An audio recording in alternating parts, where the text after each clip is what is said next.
नमस्कार, इस प्रमोशन के साथ आप देख रहे हैं SZ नेशनल न्यूज। आइए एक नजर डालते हैं आज की कुछ खास खबरों पर।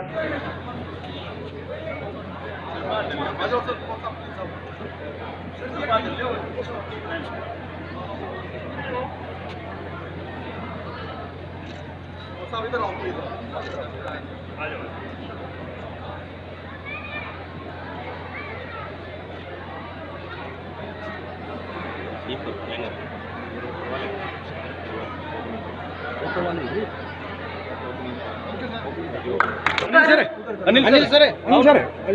आज के हमारे मुख्य अतिथि ऑनरेबल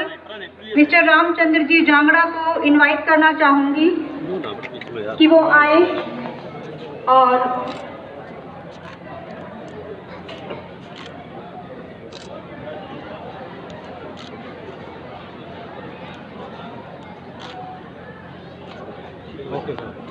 चिन्ह भेंट करें। तालियों से जोरदार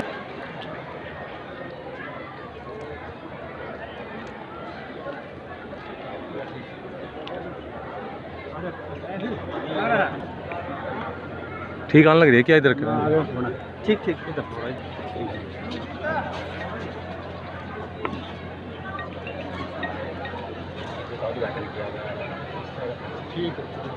आज हमारे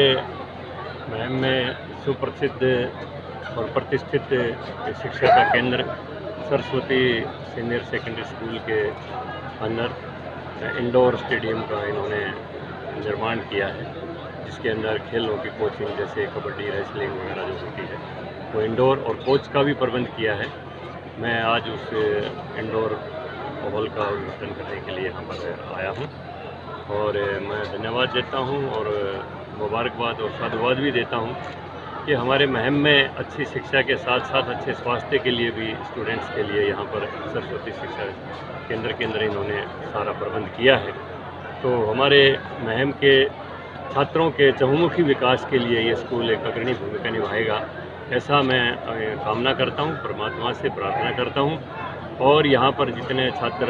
और छात्राएं हैं उनके उज्जवल भविष्य की कामना करता हूँ और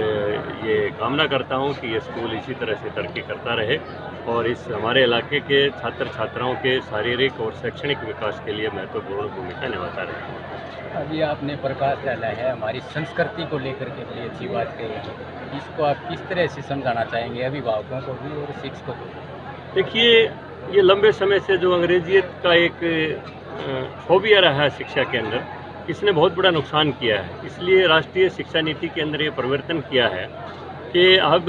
छठी क्लास तक अपनी मातृभाषा में शिक्षा दी जाएगी और इससे पहले कोई दूसरी भाषा में बच्चे के ऊपर कोई दबाव नहीं डाला जाएगा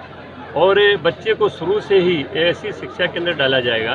कि वो सरकारी नौकरी की तरफ भागने की बजाय अपना कोई भी अपना रुचि का जिसका जैसा उसका एप्टीट्यूड है वो काम करके अपना जीवन में आगे बढ़ सके। तो एक बहुत बड़ा परिवर्तन केंद्र सरकार ने ये शिक्षा के क्षेत्र में किया है, क्योंकि लंबे समय से अंग्रेजियत के शिकार के कारण हमारे जो पीढ़ी है, जो नौजवान पीढ़ी है, वो संस्कृति से विमुख होकर बुरे आचरण का शिकार हो गई थी। और मैं समझता हूँ जो 700 साल तक इस्लाम ने राज किया तब इतना नुकसान नहीं हुआ और 200 साल तक अंग्रेज भी हावी रहे तब इतना नुकसान नहीं हुआ जितना आज़ादी के बाद मैकाले की जो शिक्षा लागू रही उसके कारण हमारा जो सांस्कृतिक नुकसान हुआ है। तो इस सरकार ने पहचाना है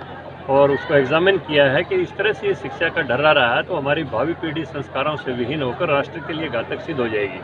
तो नई राष्ट्रीय शिक्षा नीति में यह आमूलचूल परिवर्तन किया गया है और आज जो है न कभी किसी ऐसे जो देश के ऊपर आक्रामक या हमलावर रहे, एग्रेसर रहे और विध्वंसक रहे हमारी संस्कृति का, उनका गुणगान करने की बजाय जो देश के वास्तविक आइकॉन रहे हमारे संस्कृति के और देश के स्वतंत्रता आंदोलन में, उनका इतिहास पढ़ाया जाएगा, उन्हीं से हमारी भावी पीढ़ी को प्रेरणाएं दी जाएंगी। ऐसा मैं ये कामना भी करता हूँ कि भावी पीढ़ी आज हमारे संस्कारों की तरफ बढ़ रही है और वो धीरे धीरे भारत की जो वैदिक सनातन संस्कृति थी उससे परिचित होकर राष्ट्र के निर्माण में भागीदार बनने के लिए प्रयासरत है। शिक्षा नीति होगी। अभी 15,000 आदर्श स्कूल अभी नए बजट के अंदर विकसित करने का सरकार ने फैसला लिया है, जिसमें कुछ प्राइमरी स्तर के होंगे, कुछ नर्सरी स्तर के होंगे और कुछ 10+2 स्तर के होंगे। तो 15,000 स्कूलों को पूरी तरह से आदर्श स्कूल करने का अभी इस बजट के अंदर लक्ष्य निर्धारित किया गया है। और उसके साथ साथ 38 करोड़ रुपया जो आदिवासी ट्राइबल एरियाज़ हैं उनमें स्कूल खोलने का इस बजट में लक्ष्य निर्धारित किया गया है, जो पूरी तरह से पूरे भारत में समान शिक्षा और आगे आने वाले समय में समान चिकित्सा की तरफ भी देश बढ़ रहा है। उसके बारे में आपका देखिए, मैं तो कहता हूँ भगवान इनको सद्बुद्धि दे। ये लोकतंत्र है, इसमें बच्चों का कार्यक्रम है और ये बड़े शर्म की बात है कि हमारे अंतर्राष्ट्रीय ख्याति प्राप्त पहलवान योगेश्वर दत्त को यहाँ पर आना था, जो राजीव गांधी खेल रत्न पुरस्कार भी जीत चुके हैं और ओलंपिक में भी मेडल जीत चुके हैं।